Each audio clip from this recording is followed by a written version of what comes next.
ఇప్పుడు 2021 నుంచి 26 వరకు ఎమ్మెల్యేగా మీ పాలన సంతృప్తికరంగానే ఉందా?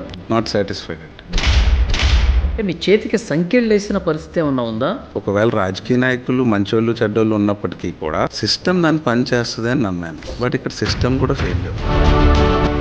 దాదాపు 500 కోట్ల రూపాయలకు పైగా మీరు వెనకేసుకున్నారని చెప్పి ప్రచారం బలంగా జరుగుతుంది. ₹1 నేను తీసుకున్నానంటే సిబిఐ కానీ సిబిసిఐడి కానీ దేనికైనా ఎంక్వైరీకి రైట్. మాట్లాడేవాడే పెద్ద సొల్లుగాడు. మిత్రుడు ఎవరో ఫోన్ చేసి ఇలా కృష్ణారావు గారు అడగమన్నారు, నామినేటెడ్ ఎమ్మెల్యే ఇస్తాను అశోక్ని, ఇంకా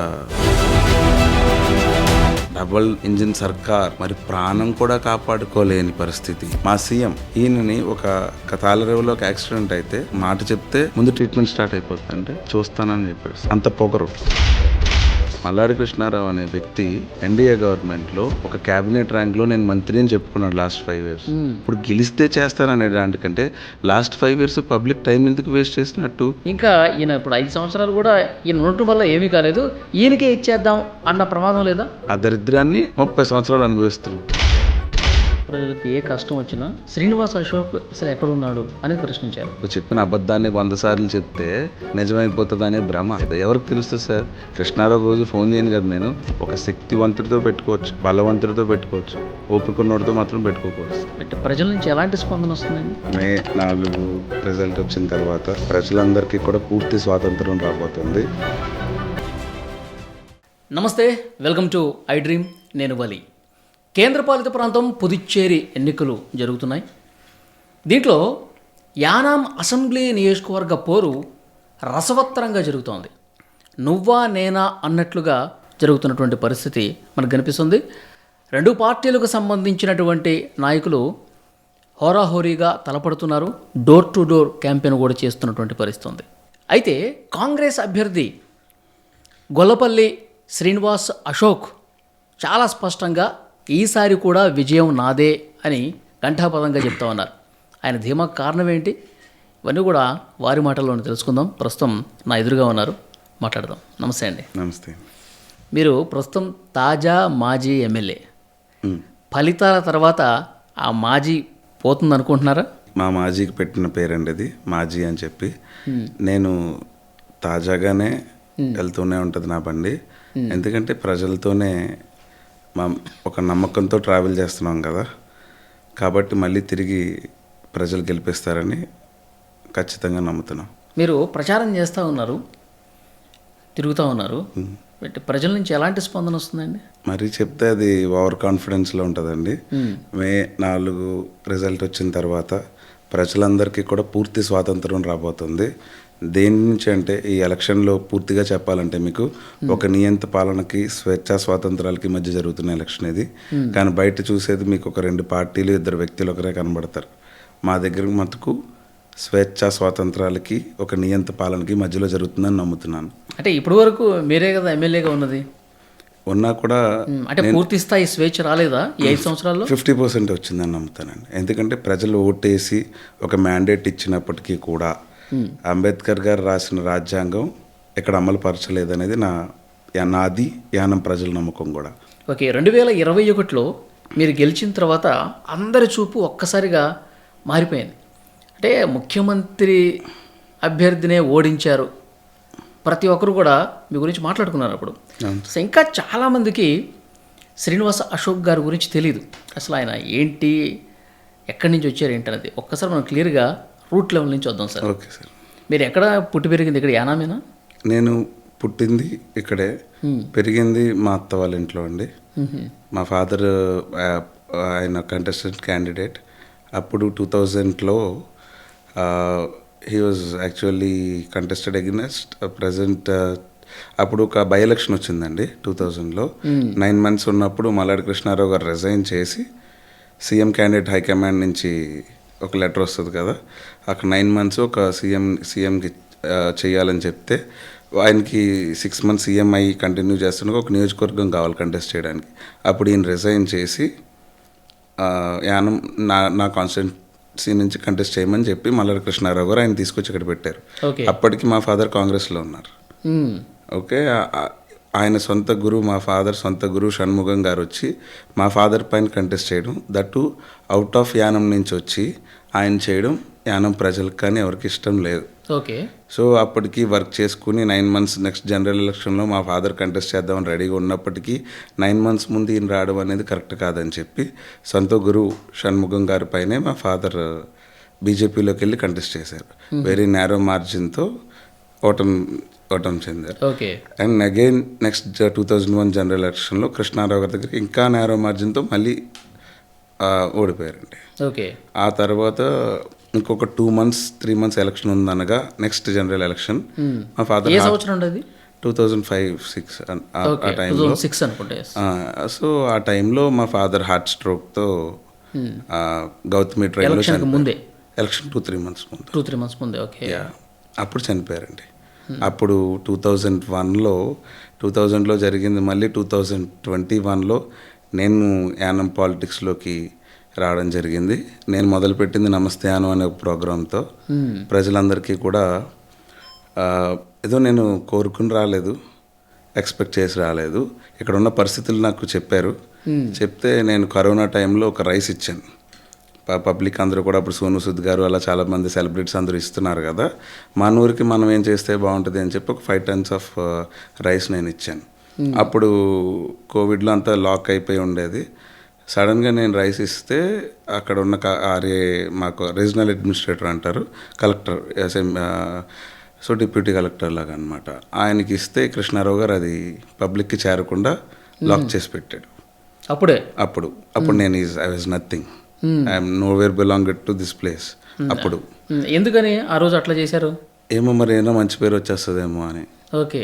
అప్పుడు నాకు ట్రిగర్ అయ్యి మంచి చేయడానికి, డెలివరీ అవ్వడానికి కూడా పబ్లిక్కి ఇవ్వడానికి ఎంత ఇబ్బంది పెట్టే పరిస్థితి ఉంది ఏంటి అని చెప్పి ఇప్పుడు ఎవరైతే కలెక్టర్ ఎలక్షన్లో ఉన్నారో శివరాజ్ మీనా ఆయనే అప్పుడు. ఓకే. ఇప్పుడు మాకు ప్రజెంట్ ఇప్పుడు అక్కడ ఉన్నారు ఆయనే అప్పుడు ఉన్నారు. సో ఆయనకి ఒకరితో కంప్లైంట్ ఇప్పిస్తే అది డెలివరీ చేశారు. So end of the day నా ఇంటెన్షన్ ఏంటి అంటే, నాకు ఇక్కడ యానంలో ఒక ప్రైమ్ లొకేషన్లో ఒక ల్యాండ్ ఉండింది. నాకు ఈ పాలిటిక్స్ అంతా ఇంట్రెస్ట్ లేదు. మా ఫాదర్ పేరు మీద ఒక మంచి హాస్పిటల్ కట్టి నేను మా ఫాదర్ పేరు నిలబడేలా ఉండాలి అని అనుకున్నా. ఒక రైస్ ఇస్తేనే ఈయన వెళ్ళనివ్వలేదు, హాస్పిటల్ ఎట్లా కట్టనిస్తాడు అని చెప్పి స్టార్ట్ అయిన జర్నీ ఇది. ఆ రోజు యానంలో వచ్చాను. జస్ట్ ఒక మార్నింగ్ లేవగానే ఒక స్టేట్మెంట్ చూశాను, ఒక కుక్క పంది చెప్పు నిలబెడితే గెలుస్తుంది నేను నుంచోకుండా అని. అది చూసిన వెంటనే వచ్చేసాను. ఎలా మొదలు పెడతాలో ఏం చేయాలో కూడా తెలియలేదు. ఓకే. ఒక నమస్తే యానం అనే ప్రోగ్రాంతో ప్రజల్లోకి వెళ్ళాలి అని చెప్పి అప్పటి వరకు అయితే మీకు అసలు ఆలోచన లేదు పాలిటిక్స్ లో రావాలి, not at all interest, MLA అవ్వాలి, మంత్రి అవ్వాలి, అసలు అలా థాటే లేదు. I'm knower link to this, అసలు నో ఛాన్స్. అప్పుడే స్టార్ట్ చేశాను కుల మతాలకు అతీతంగా. థాట్ లేనప్పుడు యాక్చువల్గా థాట్ ఉన్న వాళ్ళకి మాత్రమే ఏదో స్వచ్ఛంద సేవా కార్యక్రమాలు చేయాలి, దాని తర్వాత పేరు సంపాదించాలి, ఆ తర్వాత ఎమ్మెల్యేగా కంటెస్ట్ చేయాలి, ఇలాంటి ఆలోచన ఉంటుంది. మీరు అప్పుడు రైస్ పంపిణీ చేస్తున్నప్పుడే కొంచెం అలాంటి ట్రిగర్ చేశారు కదా సార్. మంచి డెలివరీ అవ్వకపోతే ఎవరికైనా ఏమొస్తుంది సార్? డెలివరీ చేయాలన్న ఉద్దేశం వెనకాల ఎమ్మెల్యే కావాలని కదా, అసలు నో ఛాన్స్ సార్. సార్ ఇప్పుడు అదేంటి సార్, ఈ మంచి చేస్తే ఈ చేతి నుంచి ఈ చేతికి తెలియకూడదు అంటారు. నేనే చెయ్యాలి అంటే కోవిడ్లో నాకు అప్పుడే రీసెంట్గా మ్యారేజ్ అయింది 2019లో. 19 ఎండింగ్కే కోవిడ్ వచ్చింది. సో ఒక 2-3 months ఆఫ్ డిఫరెన్స్ అంతే.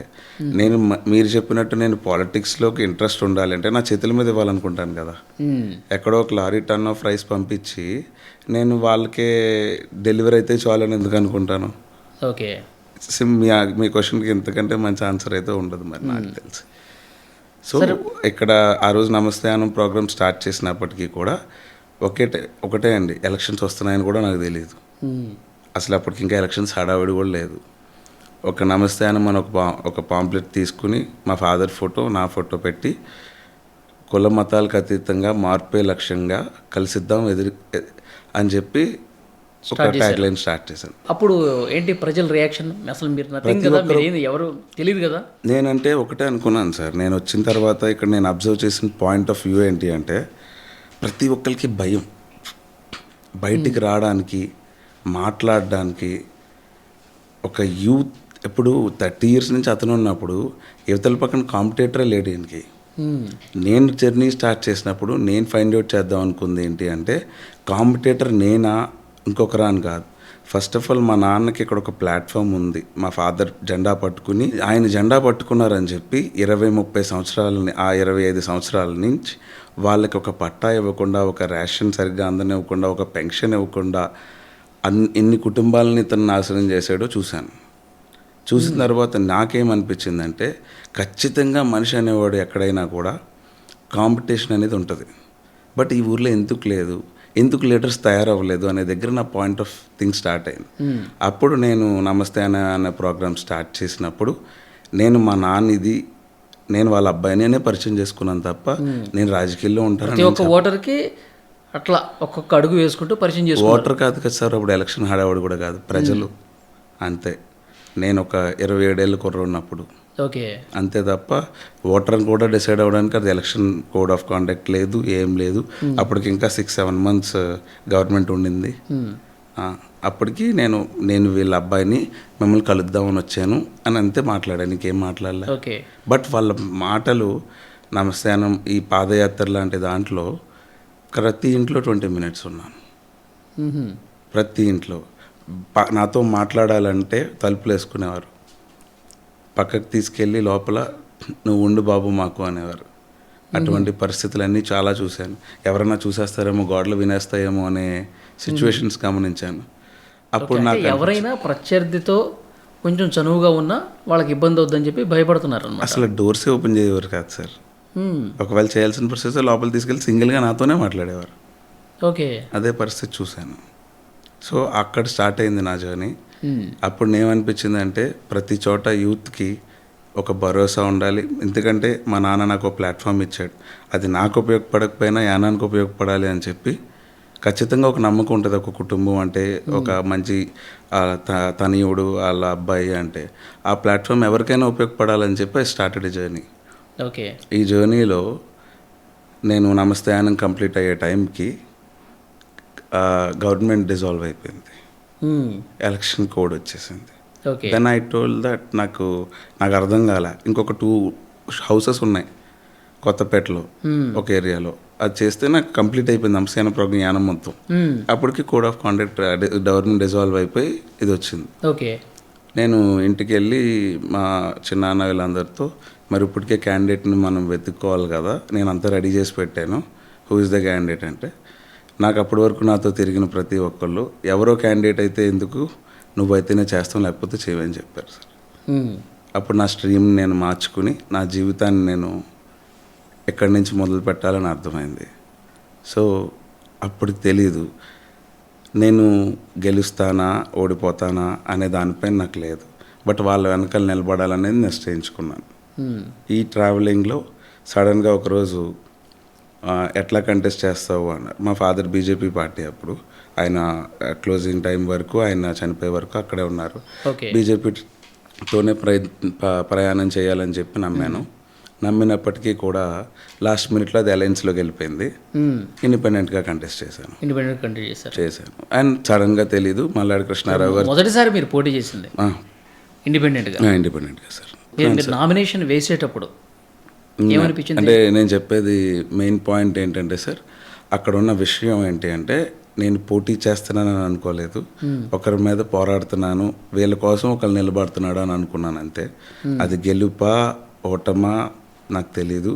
ఈ గ్యాప్లో సడన్గా ఒకరోజు మెస్పరైజింగ్గా సడన్గా తీసుకొచ్చి సీఎం గారిని ఇతనే పోటీ మీకు అని అన్నాడు.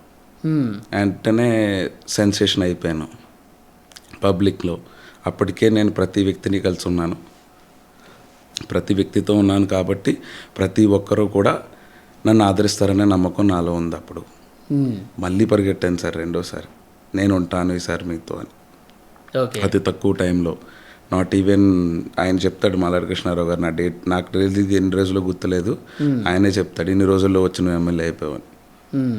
ఎందుకంటే మీకు ఆంధ్ర తెలంగాణ మన తెలుగు మైండ్ సెట్లో 27 ఏళ్ళ కుర్రోడికి దేశంలోనే మైక్ పట్టుకోకుండా మాట్లాడకుండా నెగ్గిన ఏకైక ఎమ్మెల్యే ఉంటాను నేను ఒక్కడనే. గ్రేట్. Without any speech. ఒక అద్భుతమైన విజయం సాధించారు మీరు 2021లో. అవును, విజయం సాధించడం అంటే అది సార్ అప్పటికీ కూడా ఇదే పరిస్థితి, నియంత పాలనే అయినప్పటికీ ప్రజలు ముఖ్యమంత్రిని ఆల్రెడీ 2001లో ఒకసారి 2000లో ఒకసారి తీసుకొచ్చి ఇక్కడికి గెలిపించుకుని ఆయన ఒక పుస్తకం రాసుకున్నారు మల్లారి కృష్ణారావు గారు. నేను 2000లో ఆత్మకథ అనమాట. ఆ ఆత్మకథలో ఆయన రాసుకున్న పుస్తకంలో ఏంటి అంటే, ఇన్ని ఉద్యోగాలు తెచ్చేస్తున్నాను, ఇన్ని ఉద్యోగాలు ఇచ్చేస్తున్నాను సీఎం గారిని మన కాన్స్టిట్యున్సీ నుంచి నెగ్గించడం వల్ల అని. అది నేను మోసపోయాను అని చెప్పి 2014లోనో 15లోనో ఇప్పుడు బుక్ రాసుకున్నాడు ఆయన ఆత్మకథ. అందులో ఆయన పెట్టాడు. మరి మళ్ళీ 2021లో మోసపోతాం కదా సార్, మమ్మల్ని పట్టించుకోరనే కదా. అందుకని ప్రజలు నన్ను గెలిపించారని నమ్ముతాను నేను. ఇప్పుడు 2021 నుంచి 26 వరకు మీ 5 సంవత్సరాల ఎమ్మెల్యేగా మీ పాలన సంతృప్తికరంగానే ఉందా? నాట్ సాటిస్ఫైడ్ అండి, not at all, very dissatisfied. ఎందుకంటే రాజకీయాల్లోకి వచ్చిన ప్రతి ఒక్కరు కూడా 27 ఏళ్ళ కుర్రోడిని గెలిపించామంటే ఆంధ్ర మైండ్ సెట్లో చాలా కష్టం. మీరు వెరీ పెక్యులర్ ప్లేస్. ఎట్లా అంటే యానం అనేది పాండిచ్చేరి స్టేట్కి సంబంధం. అంటే మేము ఆంధ్రాలో ఉంటాం. మేము చూసేది పాండిచ్చేరి ఎలక్షన్స్, ఆంధ్ర ఎలక్షన్స్, పక్కనే ఇప్పుడు ఆంధ్ర తెలంగాణ విడిపోయింది కాబట్టి తెలంగాణ ఎలక్షన్స్. మేము పాండిచ్చేరికి పక్కన ఉన్న తమిళనాడు, అది కాక నేషనల్ ఢిల్లీ, ఇన్ని ఎలక్షన్స్ చూస్తారు సార్ వీళ్ళు ఒక్కరే. సో ఎంత తెలివితేటలతో ఉంటారంటే ప్రజలు, చాలా వాళ్ళకి అన్నీ తెలుసు. సో ఇంత నమ్మకంగా 27 ఏళ్ళు కుర్రోని గెలిపించారంటే నా మీద చాలా పెద్ద బాధ్యత పెట్టినట్టే కదా. సో నేను వచ్చింది ఈ డిస్సాటిస్ఫాక్షన్కి ఒకటే నమ్ముతాను. నేను ఒక 27 ఏళ్ళ కుర్రోడిని ఎక్కడెక్కడా కూడా నెపోటిజం లాంటి దాంతో ఎవరు రాలేరు. అయినప్పటికీ కూడా ప్రజలు నాకు నమ్మి అవకాశం ఇచ్చారు. ఈ నమ్మకాన్ని రేపొద్దున ఎక్కడో ఒక యంగ్స్టర్ పాలిటిక్స్లోకి వచ్చేటప్పుడు మనం ఒక మిస్టేక్ వల్ల అతనికి ఒక ఎంట్రన్స్ ఆగిపోతుందేమో అని నమ్ముతాను. కాబట్టి ఖచ్చితంగా రేపు ఒక యంగ్స్టర్ పాలిటిక్స్లోకి రావాలి అని అనుకున్నప్పుడు నేను మంచిగా ఉండాలి, సక్సెస్ అయ్యి ఉండాలి, ఒక ఇన్స్పిరేషన్గా ఉండాలి. ఇదే నా బ్లంట్ పాయింట్. ఓకే, అది నా ఆ రోజు ఇందులోకి వచ్చినప్పుడే పెట్టుకున్నాను. ఒక వైట్ వాల్ పైన ఒక బ్లాక్ డాట్ లాగా, ఏది ఏం జరిగినా నీ క్యారెక్టర్ అనేది ఎట్లానే ఉండాలి, ఎలా ఉన్నామో అలాగే ఉండాలి, అంతే. ఇప్పటికీ అలాగే ఉన్నాను. అంటే మీరు చాలా హోప్స్తో ఈ యానాం నియోజకవర్గాన్ని, ఒక నియంత పాలనలో ఉన్నటువంటి నియోజకవర్గాన్ని ఒక గొప్ప దిశగా తీసుకెళ్ళాలి, ఒక మంచి అభివృద్ధి సంక్షేమం వైపు తీసుకెళ్ళాలి, అభివృద్ధి బాగా చేయాలి, నాకంటూ ఒక గొప్ప పేరు తీర్చుకోవాలి, ఇలాంటి ఆలోచనతో కొంచెం కసిగా పనిచేద్దామన్న ఆలోచన మీకు గెలిచిన తర్వాత ఉండుంటుంది డెఫినెట్గా 200%. కానీ అంటే మీ చేతికి సంఖ్యలు వేసిన పరిస్థితి ఏమన్నా ఉందా? మీరు అసంతృప్తి అన్నారంటే మీరు అనుకున్నది 100% ఎందుకు చేయలేకపోయారు? దాని వెనకాల ఉన్నటువంటి రీజన్స్ ఏంటి? రాజకీయాల్లో ప్రతి ఒక్కరికి కూడా, రాజకీయాలనే కాదండి, ఎనీథింగ్ లైఫ్లో ఒక జర్నీ స్టార్ట్ చేసామంటే దాంట్లో సక్సెస్ అవ్వడానికే చేస్తారు. అది ఫెయిల్యూర్ సక్సెస్ అయిపోవాలని కాదు. ఒకసారి ఫెయిల్ అవుతుంది, ఒకసారి సక్సెస్ అవుతుంది. రెండు యాక్సెప్ట్ చేసేవాడే గొప్పోడుగా మిగులుతాడు. బట్ ఇక్కడ ఏంటి అంటే అతను అది మల్లాడి కృష్ణారావు అనే వ్యక్తి ఎప్పుడూ సక్సెస్ని ఒకటే చూస్తున్నాడు. నేను ఎప్పుడు ఇందులోకి వచ్చిన తర్వాత కూడా నేను ప్రజల్ని గెలిపించాలనుకున్నాను తప్ప నేను గెలవాలి అని అనుకోలేదు. నా గెలుపు, నేను దేవుడి దయ వల్ల ఐఎమ్ గుడ్ ఎనఫ్, బాగానే చదువుకున్నాను, ఆర్ ఎల్స్ మంచి బిజినెస్లు చేసుకుంటున్నాను, ఫ్రెండ్స్ పంచోళ్ళు నా చుట్టూరు ఉన్న ఒక గుడ్ క్వాలిటీ ఆఫ్ లైఫ్ ఉంది. సో నాకు ఇదేమీ అవసరం లేదు. బట్ ఉన్న సిచ్యువేషన్ ఏంటి అంటే ఇందులోకి వచ్చిన తర్వాత నేను మార్పు ఇలా 1 నైట్లో జరిగిపోతుంది అనే నేను కూడా అనుకున్నా. మంచిగా చేసేయాలి, అన్నీ డెవలప్ చేసేయాలి, లాంగ్ స్టాండింగ్గా మనం ఒక 3 hours మూవీలా కాకుండా ఒక మంచి దానిలో ఉండాలని అనుకున్నాను. బట్ అది అట్లా లేదు. చూసేది వేరు, లోపల పడే బాధలు వేరు, అవమానాలు వేరు. గెలిచినంత ఈజీగా గెలిచిన తర్వాత పని చేయడం కష్టం అనిపించిందా? గెలిచిన రోజే తెలుసు సార్ నాకు ఈ పరిస్థితి. కానీ నేను నమ్మింది ఏంటి అంటే రాజకీయ నాయకులు బయట పేపర్లో చదువుతున్నారు, టీవీలో చూస్తున్నట్టు ఉండరేమో. సిస్టమ్ ఒకవేళ రాజకీయ నాయకులు మంచోళ్ళు చెడ్డోళ్ళు ఉన్నప్పటికీ కూడా సిస్టమ్ దాన్ని పనిచేస్తుంది అని నమ్మాను. ఓకే. బట్ ఇక్కడ సిస్టమ్ కూడా ఫెయిల్యూర్. పీపుల్ మ్యాండేట్ ఇచ్చి నన్ను గెలిపించిన తర్వాత కూడా నాకు ఈ క్షణం వరకు కూడా నేను ఎమ్మెల్యేగా ఉన్నంత వరకు కూడా నాకు యానంలో 1947 ఇండిపెండెన్స్ వచ్చిన తర్వాత నుంచి ఖచ్చితంగా ఒక ఎమ్మెల్యేకి ఒక ఆఫీస్ ఉంది. అది మల్లాడి కృష్ణారావు గారు ఉన్నప్పుడు ముందు ఇంకొకళ్ళు ఉన్నప్పుడు నాకు అది లేదు. అదేంటి? ఇవ్వనివ్వలేదు. అక్కడే మీకు ఒక చిన్న ఎగ్జాంపుల్. నా వర్క్ని నన్ను చేసుకోనివ్వలేదు. ఆఫీస్ ఇస్తే పబ్లిక్ వచ్చి కలుస్తారు అని చెప్పి ఇవ్వలేదు. అక్కడే అర్థమవుతుంది కదా సార్. అట్లనే అసెంబ్లీకి వెళ్తే I fighted a lot. First 3 years నుంచి మీరు చూస్తే, ఇఫ్ యూ మొత్తం మీరు అన్నీ తీసి చూస్తే, అసెంబ్లీలో సీఎం పైన కానీ అసెంబ్లీలో హంగర్ స్ట్రైక్ చేశాను. ఇక్కడ 5 days ఆల్మోస్ట్ ఆమరణ నిరాహార దీక్ష చేశాను. ఐ వాంట్, నేనేం పొలిటికల్గా కాదు, నాకు ఇచ్చిన ప్రతిదీ నేను యూటిలైజ్ చేసుకోవాలి అని. But end of the day after 3 to 4 years నేను 2 హంగర్ స్ట్రైక్ చేసి చాలా సాధించాను. దాని రిజల్ట్ కనబడట్లేదని ఆ 2.5 3 years తర్వాత లాస్ట్ 1.5 2 years సైలెంట్గా ఉన్నాను. ఎందుకు అంటే ప్రజలకి ఏదైనా కానీ ఎన్నైనా చేయని, ఎంతైనా చేసి చూపించాలి. అప్పుడే ఆ నమ్మకం మనకు మీద వస్తుంది. లేకపోతే నాకంటే 100 రెట్లు వాళ్ళు డిసప్పాయింట్మెంట్లో ఉంటారు. బట్ అది నేను ఈ పొలిటికల్ ఎనిమిటీలా చూపిస్తే వీళ్ళిద్దరూ కొట్టుకుని ఊరిని పాడు చేస్తున్నారనే ఫీలింగ్ ఎవరికి రాకూడదని చెప్పి లాస్ట్ 1 year కూడా ఆయన చేసినా పర్లే, నేను చేయకపోయినా పర్లే, ఆయన చేసినా పర్లేదు అని ఒక 6-7 months టైం ఇచ్చి చూశాను ఆయనకు కూడా సైలెంట్గా ఉండి. తర్వాత ఇంకా అవ్వట్లేదు. వర్క్ని ఎస్టాబ్లిష్ చేసుకోవాలని పాండిచేరి వెళ్ళి 10-15 days 20 days అక్కడే ఉండి నేను వెళ్ళడం, ఈయన ఆపడం. నేను వస్తే అదే టైంకి మీరు ఎవరికో ఫోన్ చేసి చెప్పినట్టు ఆయన రావడం, నేను బయలుదేరడం. ఆయన వచ్చి అక్కడికి వెళ్ళికేసి వచ్చేస్తాడు. ఇక్కడ నేను మళ్ళీ పాండిచేరి వెళ్ళి అక్కడ ఒక 2 రోజులు అయ్యే పని 10 రోజులు పెట్టుకోవడం. ఇట్లా డేస్ అన్నీ ఇదే. ఇప్పుడు కూడా డెవలప్మెంట్ జరగలేదని ఎవరు మాట్లాడినా వాళ్ళు కరెక్ట్ కాదు. ఎందుకంటే 80% of the roads in Yanam are completed in this last 8 months. Okay. And pensions, fishermen, general, SC దళితులకి ప్రతి ఒక్కరికి ఆన్ టైం, ఎవరిని గుమ్మాల దగ్గర ఒక పెన్షన్ సంతకం పెట్టాలంటే 5 ఏళ్ళు పడుతుంది. ఆల్మోస్ట్ 1400 to 1500 హౌస్ లోన్స్ ఇచ్చాను. అండ్ ప్రతి మీరు చేసిన పనులు చెప్పుకోవడంలో ఏమైనా విఫలమవుతున్నారా మీరు? లేదు సార్, పబ్లిక్కి తెలుస్తుంది. పాత్రికేమి, ఎందుకంటే మీ ప్రత్యర్థులు ప్రధానంగా మీ మీద చేసే విమర్శ, అసలు యానంలో ఈ 5 సంవత్సరాల పాటు ఎమ్మెల్యే ఉన్నాడా, అసలు యానంలోనే ఉన్నాడా లేడా, అసలు ఏమన్నా పని చేశాడా లేదా, మొత్తం 0 అని చెప్పి ప్రచారం చేస్తున్నారు మీ మీద. మీరు ఇప్పుడు యానం వచ్చి ఉంటారు, ఒకసారి యానం వెళ్ళి చూడండి. ప్రతి ఏరియా, రేపు మనం మార్నింగ్ వెళ్దాం, వెళ్ళి ఏ ఏరియాలో రోడ్ పడింది, ఎప్పుడు పడింది, ఇప్పుడు సిటీలో రోడ్స్ ఎక్కడ పడుతున్నాయి, డెవలప్మెంట్ ఎందుకు జరగలేదు, ఏం డెవలప్మెంట్ జరిగింది పబ్లిక్తో చెప్పిస్తాను మీకు.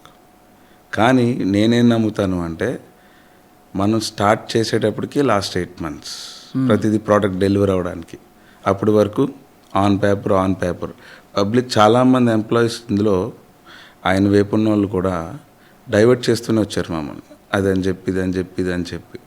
బట్ ద థింగ్ ఈజ్ ఏదో రకంగా సాధించాలని చెప్పి ఆఖరికి ఎస్సీ ఏడీ వెల్ఫేర్ ఫండ్స్ ఉంటాయి, అది ఓన్లీ ఎస్సీ ఏరియాస్లోనే ఖర్చు పెట్టాలి. ఓకే. అది అట్లా ప్రొలాంగ్ చేస్తూ వచ్చి అయిపోతుంది, ఇదిగా అయిపోతుందని చెప్పి ఎంపీ ఎలక్షన్ అంటే ఆంధ్ర ఎలక్షన్ టైం వరకు అన్ని ఫైల్స్ రెడీ అయిపోయినాయి. ఆన్ టెండర్కి రెడీగా ఉన్న టైం నుంచి కొబ్బరికాయ కొట్టడానికి సీఎం రాలేదని 2.5 years ఆపేశారు. యాజ్ ఏ ఎమ్మెల్యేగా నేను దాన్ని ఇనాగ్రేట్ చేయాలి. But the situation is that. ఎట్లాంటి ఎన్నో మీకు చెప్పుకోవాలి అంటే లాస్ట్ మినిట్ వరకు ఒక ఫంక్షన్కి ఇన్విటేషన్ ఉండదు. ఫంక్షన్ గంటలో ఉంటే మార్నింగ్ వచ్చి ఆఫీస్లోకి, నా పర్సనల్ ఆఫీస్లోకి ఇన్విటేషన్ వస్తుంది. నేను ఎమ్మెల్యే అయితే ఇక్కడ రివ్యూ మీటింగ్స్ జరుగుతాయి, బట్ నేను ఉండను. పాండిచేరిలో క్యాబినెట్స్ మీటింగ్లో ఎమ్మెల్యేస్ అందరూ ఉండి సీఎం ఆఫీస్లో రివ్యూ మీటింగ్ జరిగితే యానం కోసం నేను ఉండను. అట్లానే కంప్లీట్ సిస్టమ్ ఫెయిల్యూర్. అంటే ఇలాంటి విషయాలు మీరు బలంగా తీసుకెళ్ళాలి కదా. ఇప్పుడు నాకు ప్రతి చోట ఘన స్వాగతం లభిస్తుంది అంటే ప్రతి చోట కూడా 100 ఇల్లులు ఉంటే 60 ఆయనదైతే 40 నాది అవ్వచ్చు, లేకపోతే 40 ఆయనదైతే 60 నాది అవ్వచ్చు, percentage of people acceptance. But ఇప్పుడు 95, 98 ఉంది నాకు. సో దాన్ని ఇప్పుడు నా ఫెయిల్యూర్ అంటారా, మరి ఆయన ఫెయిల్యూర్ అంటారా? ఆయన ఫెయిల్యూర్ అని నమ్ముతాను నేను. దాని సమాధానమే మీకు మే 4వ తారీఖు కనబడుతుంది. డబ్బులు పంచడం అనేది ఒక నిమిషం పక్కన పెట్టేస్తే అంతమంది నాయకులు నా దగ్గర నుంచి వెళ్ళిపోయారో ఇంకోటి అని కూర్చోబెట్టు, వాళ్ళందరూ ఖాళీగా ఏమైనా వెళ్తారు అక్కడికి? నా దగ్గర నుంచి ఎందుకు వెళ్ళిపోయారు సార్? నేను నచ్చక కాదు, ఇది పని ఒక సిస్టంలో వేలు పెడితే ఊరుకోలేదు కాబట్టి. నేను ఒకటే చెప్తాను నా కార్యకర్తలకి, నా అభిమానులకి, మనం ఏం స్కాములు చేయొద్దు, ఏ స్కీముల్లో వేలు పెట్టద్దు, మనం వ్యాపారం రీత్యా ఎదగగలగాలి, ఏ పేదవాడి దగ్గర ఏ డిపార్ట్మెంట్లోని చేపెట్టకూడదు అని. ఇప్పటికీ యానంలో పెట్రోల్ బంక్ అవనివ్వండి, బ్రాందీ షాప్లు అవనివ్వండి, వ్యాపారస్తులు అవనివ్వండి, కాంట్రాక్టర్ అవనివ్వండి, తిరిగి కాంట్రాక్టర్స్ కూడా ఆ రోడ్డు కొంచెం వేయండి ఎక్స్ట్రా అంటే ప్రజలు మా ఇంటి వరకు వేసి ఆపేశారు సార్ అంటే అది నెక్స్ట్ మళ్ళీ టెండర్ వేయాలి కదా. దానికి కూడా నేనే డబ్బులు పెట్టి వేయించుకున్న రోజులు ఉన్నాయి, ఎందుకంటే నాకు ఓటేశారు అని. ఇది సార్ యానం సిచ్యువేషన్ ఈ 5 years నుంచి. కానీ వాళ్ళు చేసే ప్రచారం చాలా తీవ్రంగా ఉంది. మీరేమో చాలా పాజిటివ్ యాంగిల్లో తీసుకెళ్తా ఉన్నారు. కానీ అక్కడ మల్లాడి కృష్ణారావు కావచ్చు, ఆ పార్టీకి సంబంధించిన వాళ్ళు మీరు చెత్త మీద డబ్బులు నొక్కేశారని చెప్తా ఉన్నాడు. పేకాట క్లబ్బులన్నీ పెట్టేసి ఇష్టారీతిని దోచేశారని చెప్పేసి అంటున్నారు. కాంట్రాక్టర్ల దగ్గర కమిషన్లు నొక్కేశారన్నారు. దాదాపు 500 కోట్ల రూపాయలకు పైగా మీరు వెనకేసుకున్నారని చెప్పి ప్రచారం బలంగా జరుగుతుంది. అవన్నీ ఎక్కడ దాచారు? అదే సార్, ఎక్కడ దాచామని పక్కన పెట్టేస్తే యానంలో డెవలప్మెంట్ కాంట్రాక్టులకి అంత డబ్బులు ఎక్కడ వచ్చినాయి? మీరు చెప్పిన చెత్తకి అంత ఎక్కడ ఉంది?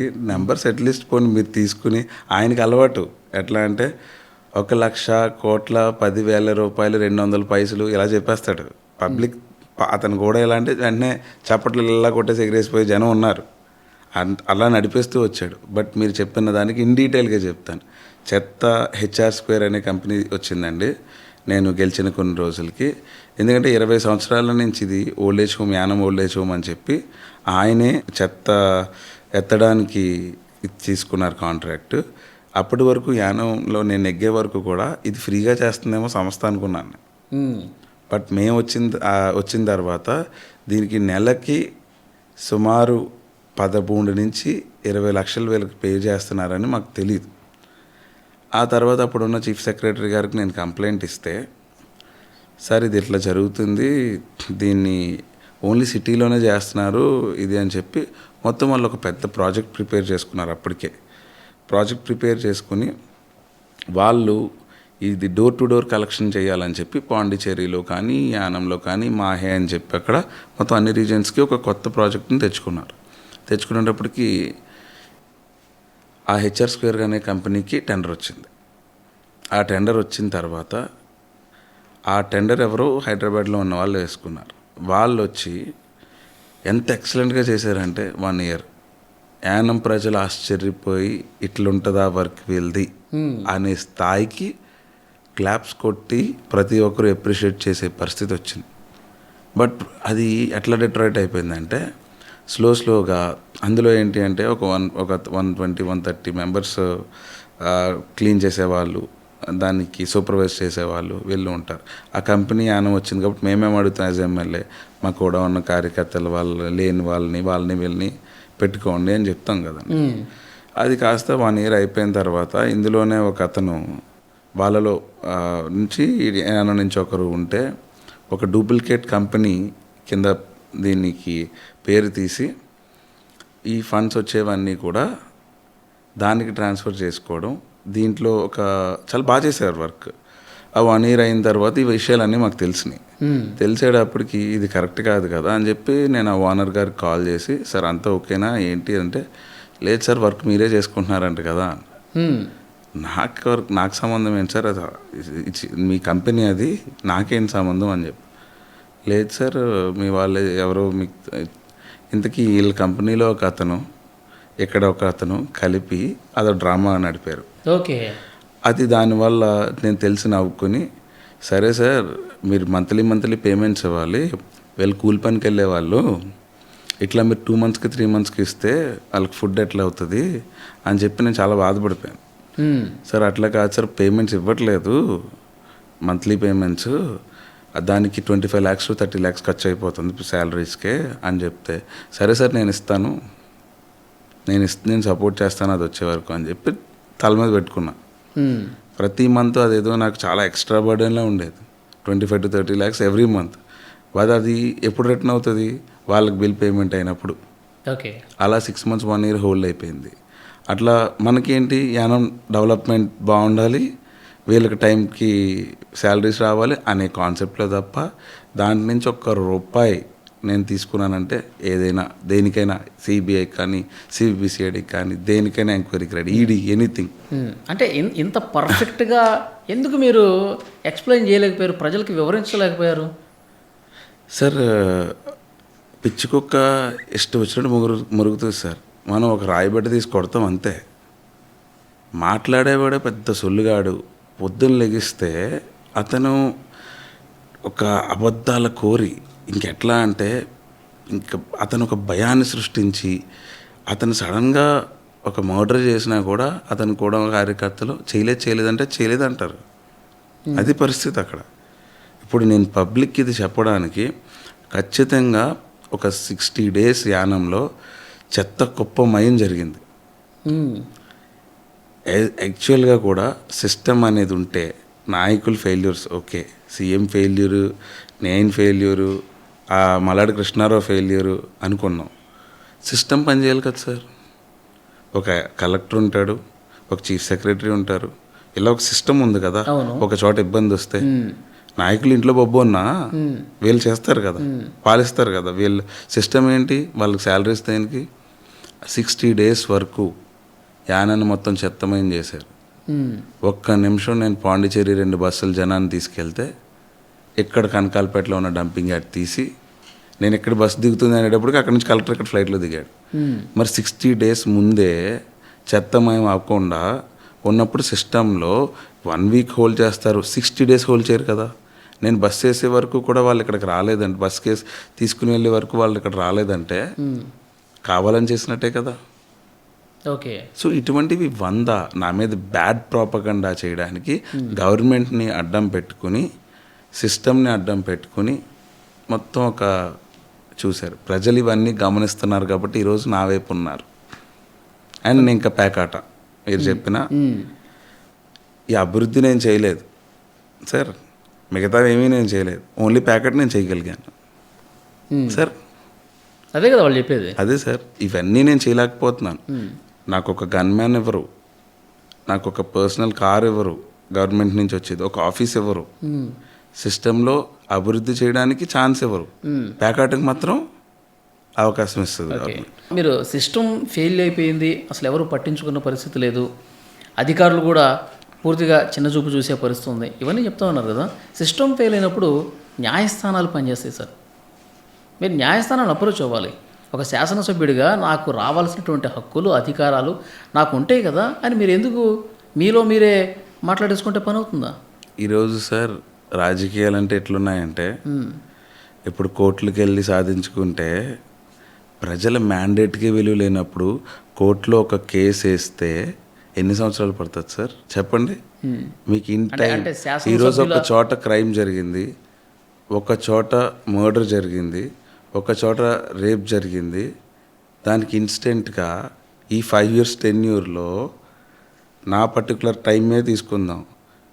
మొన్న ఎప్పుడో ప్రత్యూష ఎవరో చనిపోయింది, ఇప్పుడు సార్ 14 ఏళ్ళకి వచ్చింది.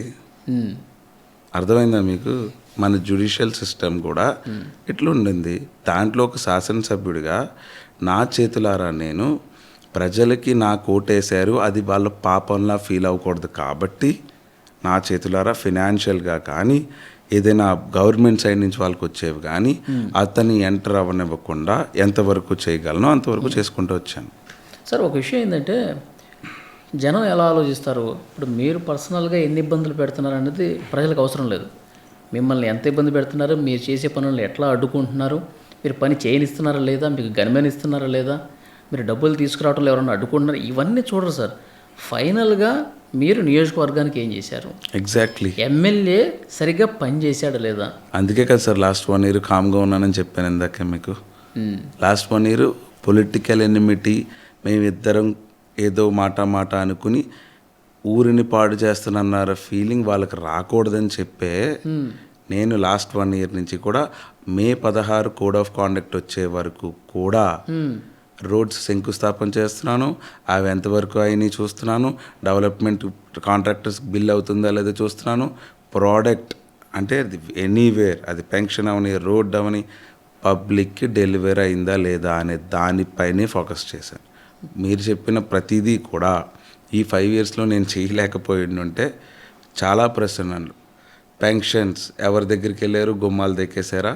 1000 రూపాయలు స్కీమ్ ఈరోజు 2500 పడుతుంది. ఓట్ వేసిన వాళ్ళకి, ఓట్ అయిన వాళ్ళకి, నేను ఎవరో తెలియని వాళ్ళకి కూడా నేను సంతకం పెట్టాను, మీరు వెళ్ళి అడగచ్చు.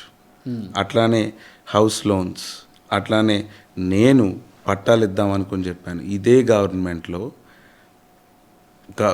చీఫ్ మినిస్టర్ ఆయనకి సగం ఓట్లు పడి నేను 655 మెజారిటీతో గెలిచాను. ఈరోజు యానంలో ప్రాణం కాపాడుకోలేని పరిస్థితి. మల్లాడి కృష్ణారావు గారు హెల్త్ మినిస్టర్గా పనిచేశారు. ఈ లాస్ట్ 10 yearsలో chief minister is the health minister. మాకింత ఖర్చు ఎందుకు అవ్వాలి? సుమారు 20 కోట్ల రూపాయలు నేను ప్రజల ఆరోగ్యాన్ని నిమిత్తమో లేకపోతే ఖర్చుల నిమిత్తమో నేను ఈ 5 సంవత్సరాలు ఇది రన్ చేయడానికో నేను ఖర్చు పెట్టాను. దానికి ఎన్ని ఇబ్బందులు పడ్డాము, లేకపోతే ఎన్ని ఆస్తులు మేము మార్చాము. దేనికి ఖర్చు పెట్టారు? Health sir, purely health. Okay, మీ సొంత డబ్బు ఖర్చు పెట్టారు? మరి ఎక్కడైనా హాస్పిటల్కి వెళ్తారు సార్, హాస్పిటల్కి వెళ్ళి ఎక్కడి నుంచి గవర్నమెంట్ జీహెచ్కి వెళ్ళారు అనుకోండి, యానం జీహెచ్కి వెళ్ళిన వెంటనే రిఫర్ టు కాకినాడ చేస్తారు. వెళ్తారు, వెళ్ళేటప్పటికి అక్కడ అపోలోకో మెడికవర్కో అక్కడ ఉన్న దగ్గరలో ఉన్న మల్టీ స్పెషాలిటీ హాస్పిటల్కి వెళ్తారు. అక్కడికి వెళ్ళిన వెంటనే ఒక హార్ట్ స్ట్రోక్ వచ్చింది అనుకోండి. హార్ట్ స్ట్రోక్ వచ్చిన వెంటనే మినిమం అక్కడ బైపాస్ పడుతుందంటే 4 lakhs, లేకపోతే స్టంట్ పడుతుందంటే మినిమం యావరేజ్గా 2 lakhs. ఇప్పుడు ప్యాకేజ్లో అయితే ఇట్లా అని చెప్పి ఉంటుంది. వీళ్ళు వెళ్ళిన వెంటనే స్ట్రక్చర్ మీద ఉన్న వ్యక్తిని లోపల తీసుకెళ్ళాలంటే పేమెంట్ చేయాలి, లేకపోతే జాయిన్ చేసుకున్న వెంటనే పేమెంట్ చేస్తేనే స్టంట్ లేకపోతే బైపాస్ చేస్తారు. వీళ్ళు మాలాంటి నాయకులకి ఫోన్ చేసి బాబు ఇలా ఉంది పరిస్థితి అని చెప్పిన వెంటనే మేము హెల్త్ స్కీమ్ కోసం ఎదుక్కుంటాం. అదా జరగలేదు. లేనప్పుడు వాళ్ళ పరిస్థితికి మేము ఒక 50,000 1 lakh వాళ్ళకి ఇచ్చి మీరు ఇది వర్క్ వాళ్ళకి స్టార్ట్ చేయండి అని చెప్తాం. మా వరకు మేము చేయగలిగింది అంతే. మరి మిగతా 3-4 లక్షల రూపాయలు వాళ్ళు ఏ కూలి పని చేసుకునో లేకపోతే నెలకి 15,000 జీతగాడో సేవింగ్స్ దాచుకున్న అమౌంట్ ఇల్లు కట్టుకోవడానికో, కూతురు పెళ్లి చేసుకోవడానికో, లేకపోతే ఇంకొక దానికో వాడు తెచ్చి అందులో పెట్టుకుని సరిపోకపోతే ఇంకొక 2 లక్షలు, 1,00,000 రూపాయలు మళ్ళీ అప్పు తీసి బంగారం తాకట్లు పెట్టి తెచ్చుకొని వీళ్ళు పేదవాడు ఇంకా కట్టికి పేదవాడు అయ్యే సిచ్యువేషన్లో ఉంటున్నాడు తప్ప ప్రాణం కాపాడుకోలేని పరిస్థితిలో ఉన్నాడు. ఇది మరి 30 సంవత్సరాల డెవలప్మెంటా సార్? డబల్ ఇంజిన్ సర్కార్ పైన ఉంది ఎన్డీఏ గవర్నమెంట్, మా స్టేట్లో కూడా ఉండింది. మరి ప్రాణం కూడా కాపాడుకోలేని పరిస్థితి. నేను ఇండిపెండెంట్గా గెలిచాను, ఎన్డీఏకి సపోర్ట్ ఇచ్చాను. Why? Because of development of my place. But ఈ 5 సంవత్సరాల్లో మీరు ప్రయత్నం చేశారా ఇక్కడ మంచి హాస్పిటల్ తీసుకురావడానికి? మంచి హాస్పిటల్ ఎక్కర్లేదు సార్. ఉన్న హాస్పిటల్లోనే మంచి ట్రీట్మెంట్ జరిగితే సరిపోతుంది. లేకపోతే ఖచ్చితంగా కాకినాడ వెళ్ళేటప్పటికి మాకు ఒక హెల్త్ స్కీమ్ ఉంటే రిసీవ్ చేసుకుని వాళ్ళకి అది ఆపరేషన్ కానీ ఏదైనా ఇన్స్టెంట్గా చేయాలి. వీళ్ళు డబ్బులు ఎత్తుకునే మనుషులే చచ్చిపోతున్నారు కదా సార్. ఎక్కడి నుంచి యానం నుంచి అక్కడికి వెళ్ళే లోపల మేమేమైనా ఏజెన్సీ అడవిలో బ్రతుకుతున్నావా? జనజీవన స్రవంతిలో మంచి సిటీ. యానం అంటే 4 అద్దాల మేడ, ఒక ఈఫిల్ టవరు, మీకు బొటానికల్ గార్డెను, లేకపోతే ఇంకొకటి. ఇవన్నీ ఏంటంటే మీలాంటి పెద్ద వ్యక్తులు వచ్చి చూసేటప్పటికి ఒక షోకేస్, ఒక విండో షాపింగ్లా ఉంటుంది మాది. బట్ ఇన్ డెప్త్ ప్రజలకి ప్రాణం కూడా కాపాడుకోలేని పరిస్థితిలో ఈ ఊరుంది. అటువంటివన్నీ నేను చూశాను, భరించాను. మా సీఎం హెల్త్ మినిస్టర్ సార్ మళ్ళీని ఈయన వస్తాడు దేనికి అంటే, నేను అమరనాథ్ దీక్షలో ఉంటే ఆయన వచ్చి ఫ్యాషన్ షో చూసి వెళ్ళాడు. అది సార్ సిచ్యువేషన్. అంత పొగరు. ఈయనని ఒక తాళరేవులో ఒక యాక్సిడెంట్ అయితే సుమారు 12-13 మంది చనిపోతే 20 మంది పైన 18 మంది పైన యాక్సిడెంట్ అయితే నేను సుమారు వాళ్ళకి 30 to 40 lakhs క్యాష్ ఇచ్చాను. ఒక్కొక్కరికి 1,30,000 2 lakhs చొప్పున ఇచ్చాను. అయితే ఫోన్ చేశాను సార్, మెడికవర్లో కొంతమందిని, అపోలోలో కొంతమందిని అలా ఎక్కడికక్కడ తీసుకెళ్తే కొంతమంది పేస్ట్ అయిపోయారు. సార్ సీఎం గారు, సార్ వాళ్ళకి ఒక్కొక్కరికి 20 lakhs 30 lakhs బిల్స్ అయ్యేలా ఉన్నాయి సార్, పేమెంట్ తర్వాత చూద్దాం, జాయిన్ చేసుకోమని చెప్పండి సార్, మీరు ఒక మాట చెప్తే ముందు ట్రీట్మెంట్ స్టార్ట్ అయిపోద్ది అంటే చూస్తానని చెప్పాడు సార్. పాకలం అని అన్న. అక్కడ మీద ఆయనతో విరక్తి వచ్చేసింది. వదిలేశాను. ప్రాణం కూడా కాపాడలేని సిచ్యువేషన్లో పదవులు ఉంటే ఏంటి సార్, ఊడిపోతాయి అంతా. అది సీఎం అయితే ఏంటి, ఎమ్మెల్యే అయితే ఏంటి, మినిస్టర్ అయితే ఏంటి, నాకు ఏం పెద్ద ఫరక్ పడలేదు. అంతే. ఇప్పుడు ఇంత చూస్తున్నారు కదా మీరు, ఇప్పుడు మీరు మళ్ళీ గెలిచిన దీన్ని మారుస్తానన్న నమ్మకం ఉందా మీకు? సిస్టంలోనే లోపం ఉందంటున్నారు, మరి ఇది ఇలాగే కంటిన్యూ అయ్యే పరిస్థితి ఉంది కదా, 5 సంవత్సరాలు ఇలాగే ఉంది కదా. ఇది రంగస్వామి వల్ల మల్లాడి కృష్ణారావు వల్ల జరిగింది సార్, అంతకుమించి ఏమీ కాదు. మల్లాడి కృష్ణారావు అనే వ్యక్తి ఎన్డీఏ గవర్నమెంట్లో ఒక క్యాబినెట్ ర్యాంక్లో నేను మంత్రి అని చెప్పుకున్నాడు లాస్ట్ 5 years. నేను ఒక సాధారణ ఎమ్మెల్యే కదా, మరి మంత్రి అన్నప్పుడు ఆయన ఇప్పుడు గెలిస్తే చేస్తానని ఎందుకు చెప్తున్నాడు? గత 5 సంవత్సరాల్లో ఆయన చేసి పబ్లిక్కి మంచి పనులు చేసుంటే ఈ హెల్త్, ఇప్పుడు నేను చెప్పిన ఐటమ్స్ అన్నీ కూడా మీకు జరిగితే కదా. ఇప్పుడు గెలిస్తే చేస్తాననే దానికంటే లాస్ట్ 5 years పబ్లిక్ టైం ఎందుకు వేస్ట్ చేసినట్టు? వాళ్ళు ఎక్కడో ఎన్నో ప్రాణాలకు కోల్పోయి ఉండొచ్చు కదా, ఎక్కడో ఎన్నో ఇబ్బందులు బతికి అనేక రకాల ఇబ్బందులు పడి ఉండొచ్చు కదా. ఇవన్నీ మనం ప్రజల్ని ఇబ్బంది పెడుతున్నట్టే కనబడుతున్నాయి కదా. ఆయనకి కావాల్సింది పదవి. ఒకవేళ ఆయన అక్కడ ఆ టైంలో చేసుంటే నాకు ఎక్కడొచ్చేస్తుందో పేరు అనే భయం. ఇప్పుడు మాత్రం గెలిస్తే చేసేస్తాను. మొన్న 5 ఏళ్ళు నీ గవర్నమెంటే కదా ఉంది, ఓకే, నీతోనే ఉంది. నీ సీఎం ఎండ్ ఆఫ్ ద ఆయన ఉన్నప్పుడు ఆయన చేయలేదు సార్, ఇప్పుడు మళ్ళీ మీరే గెలిచారు అనుకుందాం. అర్థమైంది సార్. నాకు పాయింట్ ఏంటంటే ఆయన ఉన్నప్పుడు ఆయన చేయలేదు, నేను గెలిచాను సార్ ఎమ్మెల్యేగా, కానీ ఆయన క్యాబినెట్ ర్యాంక్ నాకంటే ఎక్కువ మంత్రే కదా, ఆయన మంత్రినే చెప్పుకున్నాను. మీరు ఏమీ చేయలేని నిస్సహాయ స్థితిలో ఉన్నారు. ఇంకా ఈయన ఇప్పుడు 5 సంవత్సరాలు కూడా ఈయన ఉండటం వల్ల ఏమీ కాలేదు, ఈయనకే ఇచ్చేద్దాం అన్న ప్రమాదం లేదా? అసలు లేదు సార్. 30 సంవత్సరాలు చూశారు సార్, ఆ దరిద్రాన్ని 30 సంవత్సరాలు అనుభవిస్తున్నాం.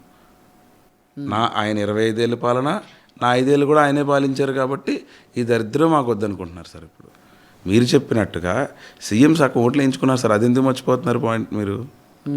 నేనేమి మల్లాడి కృష్ణారావుతో మాట్లాడలే, నాకు అపోనెంట్ ఎవరు సార్? సీఎం గారు. మరి అంటే నేను గెలిచింది 655 ఓట్లు అయితే 50-50 అనుకొచ్చుకోను. మరి ఆయన ఎవరికి అంటే ఆయన ఓటర్లోకి హెల్త్ వస్తే కాపాడ్డా? ఆయనకి కావాల్సిన వ్యక్తి అంటే ఓట్లు వేయించుకుని వెళ్ళిపోతారా సార్? అర్థమైందా సార్? అది సిచ్యువేషన్. కృష్ణారావు కోసం ఎవడు మాట్లాడాడు సార్ ఇప్పుడు? అతను ఇక్కడ ఒక ఇన్ఛార్జ్ అనుకోండి, పోను అతనికి ఇతను ఒక వ్యాల్ ఉంటే ఇతను చెప్పి జోబులో ఆయన ఫ్యాషన్ షోలకు వస్తున్నాడు, ఉయ్యాలోపడానికి వస్తున్నాడు. వరదలు వస్తే కనిపించలేదు, సైక్లోన్ వస్తే కనిపించలేదు, ఎంతమందికి హెల్త్ ఇష్యూ వస్తే కనిపించలేదు, డెవలప్మెంట్కి ధర్నాలు చేస్తే అమరనిరాహార దీక్షలో ఉన్నప్పుడు కూడా రాలేదు. కేవలం వచ్చి గాడ్ ఆఫ్ ఆనర్ అంటే ఒక చీఫ్ మినిస్టర్ కానీ ఒక మినిస్టర్ వస్తే గవర్నమెంట్ గెస్ట్ హౌస్ దగ్గర మీకు అక్కడ సర్కిల్ వేసి పోలీసులు వచ్చి సెల్యూట్ చేసి ఒక గాడ్ ఆఫ్ ఆనర్ ఇస్తారు. అది ఎక్కడ జరిగింది తెలుసా? 5 ఏళ్ళు ఆయన ఇంటి బయట, ఆయన ఇంటి బయట సార్. ఓకే, అది పరిస్థితి యానం పబ్లిక్ది, పీపుల్ది. చూస్తారు సార్, ఇవన్నీ చూస్తున్నారు, గమనిస్తున్నారు. ఖచ్చితంగా ఇప్పుడు మీరు అడిగిన ప్రశ్నకు సమాధానం చెప్తాను. ఇవన్నీ ఇట్లానే ఉంటాయా సిస్టమ్ ఫెయిల్యూర్ అంటే? మా సిస్టమ్ని ఫెయిల్ చేసింది రంగస్వామి, మల్లాడి కృష్ణారావు. అది అంతే తప్ప సిస్టమ్ ఈరోజు ఎంప్లాయీస్ అందరూ కూడా 5 సంవత్సరాల నుంచి స్వాతంత్రాలతో బ్రతుకుతున్నారు. ఈ పరిస్థితి మారుతుందంటారా? 100% సార్, మార్చేస్తాం. ఇప్పుడు లేకపోతే నేను చాలా కమిటెడ్గా ఉంటాను సార్. ఏది కూడా మొన్నటి వరకు ఎన్డీఏ గవర్నమెంటే ఉంది సార్. ఇప్పుడు కూడా ఎన్డీఏ ప్రభుత్వమే వస్తే, ఒకవేళ ఇక్కడ మీరు గెలిచినా మళ్ళీ ఎన్డీఏ ప్రభుత్వమే వచ్చినా ఛాన్స్ లేదు సార్. ఎందుకంటే దానికి ముందు మీ ఆంధ్ర ఎలక్షన్తో పాటు ఇక్కడ ఎంపీ ఎలక్షన్ జరిగింది మాకు. మా సిట్టింగ్ హోమ్ మినిస్టర్ కంటెస్ట్ చేశారు. ఆల్మోస్ట్ ఎట్లా అంటే 16 ఎమ్మెల్యేస్ ఏమో గవర్నమెంట్ ఫామ్ చేశారు. మేము 3 ఇండిపెండెంట్ సపోర్ట్ ఇచ్చిన వాళ్ళు, అది కాక ఇంకో 3 నామినేటెడ్ ఎమ్మెల్యేస్, అది కాక ఇంకో 3 ఎన్ఆర్కి సపోర్టెడ్. అంటే సుమారు ఇది ఒక 22 మంది ఎమ్మెల్యేస్ గవర్నమెంట్లో ఉన్నారు. యానంలో మల్లాడి కృష్ణారావు గారు నేను కలిపి చేస్తే 22,000 ఓట్లు వచ్చినాయి సార్. కలిపి చేస్తే 28 నియోజకవర్గాల్లో కాంగ్రెస్ పై చేయి. అయితే ఈ సిచ్యువేషన్కి 22,000 ఓట్లు ఉన్నాయి సార్. 22,000 ఓట్లు బీజేపీకి పడినాయి. మేమిద్దరం కలిపి హోమ్ మినిస్టర్ వ్యక్తికే సపోర్ట్ చేసాం. 22,000 ఓట్లు మల్లాడి కృష్ణారావు గారికి 12,000 ఇవ్వండి, నాకు 10,000 ఇవ్వండి. కాంగ్రెస్కి 7,200 పడినాయి సార్. ఎంత సార్? 17,000. 10,000 పోల్ అవ్వలేదు సార్. అప్పుడు ఎంపీ ఎలక్షన్ కదా పీపుల్. చెరుకు 5,000 అయింది సార్. ఎలక్షన్ అయిపోయింది కదా సార్. Okay, simple sir. పబ్లిక్కి కాంగ్రెస్ పార్టీ అనేది చాలా నచ్చింది. ఇక్కడ కాంగ్రెస్సే అభివృద్ధి జరిగింది. కాకపోతే నాయకుడి తప్పుడు కాడు, అంతే, అంతకుమించి ఏం లేదు సార్. మల్లాడి కృష్ణారావు గారు అసలు ఎక్కడున్నారు ఆయన ఓడిపోయిన తర్వాత అన్నారు. కానీ చాలామంది మిమ్మల్ని విమర్శించేది, యానంలో ఏ సమస్య వచ్చినా, యానం ప్రజలకు ఏ కష్టం వచ్చినా శ్రీనివాస్ అశోక్ అసలు ఎక్కడున్నాడు అని ప్రశ్నించారు. 2022లో వరదలు వచ్చినప్పుడు మీరు అసలు కనీసం పట్టించుకోలేదు అని మాట్లాడుతూ ఉన్నారు. జోక్ సార్, ఇది పెద్ద జోక్ అనమాట. 2022లో వరదలు వచ్చినప్పుడు ప్రజలను అడిగాను సార్ వెళ్ళి. సుమారు నేను 80 లక్షల రూపాయలు రోజుకి ప్రతి ఒక్కరికి కూడా ఫుడ్ నేనే చేతితో తీసుకెళ్ళి బోట్లో అందించిన రోజులు. మాకు ఒక ఆర్మీలో పనిచేసాం. పోలీస్ ఎస్పీ కూడా సార్ లోపల ఉండొద్దు, అంత హైయెస్ట్ ఫ్లడ్ వచ్చింది, బయటకు వచ్చేయండి మీరు అని చెప్పి బతిమలాడితే కూడా లోపలే ఉండి అర్ధరాత్రి ఇదే చేతులతో మా వెనకాల యూత్ అందరూ కూడా సుమారు 80 లక్షల రూపాయలు పాల వ్యాన్లు తెప్పించాం సార్. చూడండి, మీకు జనరలైజ్డ్గా ఇవన్నీ ఆయన అదే చెప్తున్నాను కదా సార్, చెప్పిన కథే రిపీట్ స్టోరీ. ఏదో 4-5 ఛానల్స్ ఉంటాయి ఈయనకి సపోర్టెడ్గా. ఒక చెప్పిన అబద్ధాన్ని 100 సార్లు చెప్తే నిజమైపోతుంది అనే భ్రమ. ఓకే, నేను అన్నం పెట్టానా, నేను ఉన్నానా లేదా, లేకపోతే పబ్లిక్తో నేను టచ్లో ఉన్నానా లేదా ఎవరికి తెలుస్తుంది సార్? కృష్ణారావు రోజు ఫోన్ చేయను కదా నేను, ఎవరికి తెలుస్తుంది సార్? ప్రజలకు తెలుస్తుంది. మరి ఎవరు చెప్పాలి సార్? అది ప్రజలు చెప్పాలి. మరి ఇతనే ఎవడు సార్ చెప్పడానికి? సింపుల్. ఈయనకి ఏంటి అంటే 25-30 సంవత్సరాల నుంచి రాజకీయాన్ని ఎత్తిమీరి బమ్మిరి చేయడం, ఎలాగా అది ఎలా చెప్పడం అది బాగా అలవాటు అయిపోయింది. సొల్లుని కూడా చాలా నిజంగా రియలిస్టిక్గా చెప్తాడు సార్. ఎలా అంటే దానికి మళ్ళీ మీరు డౌట్ పడకుండా దానికి ముందు కొంచెం మీరు ఇప్పుడు ఏంటి సార్ కృష్ణారావు గారు ఎలా అని అన్నారు అనుకో, అలా కాదు, అది ఇది ఎలా అని చెప్పి రౌండ్ ఇలా తిప్పి అది నమ్మేటట్టుగా ప్రజల్లోకి ఎక్కించడం అనమాట.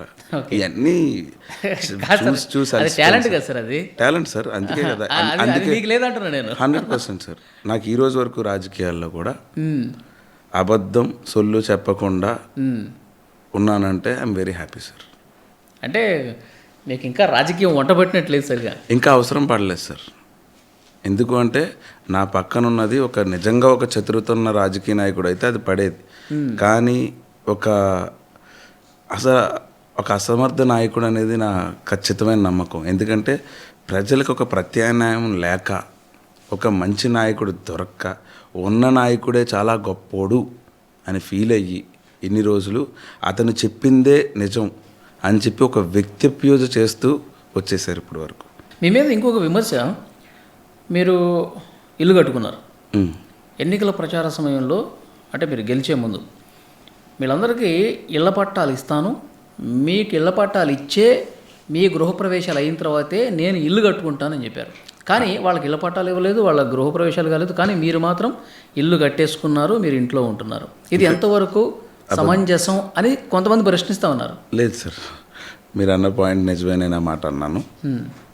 బట్ ద థింగ్ ఈజ్, నేను దీనికి ముందే 9.5 ఎకరాలు పబ్లిక్కి పట్టాలు ఇవ్వడానికి 659 పట్టాలు రెడీ చేసుకున్నాను.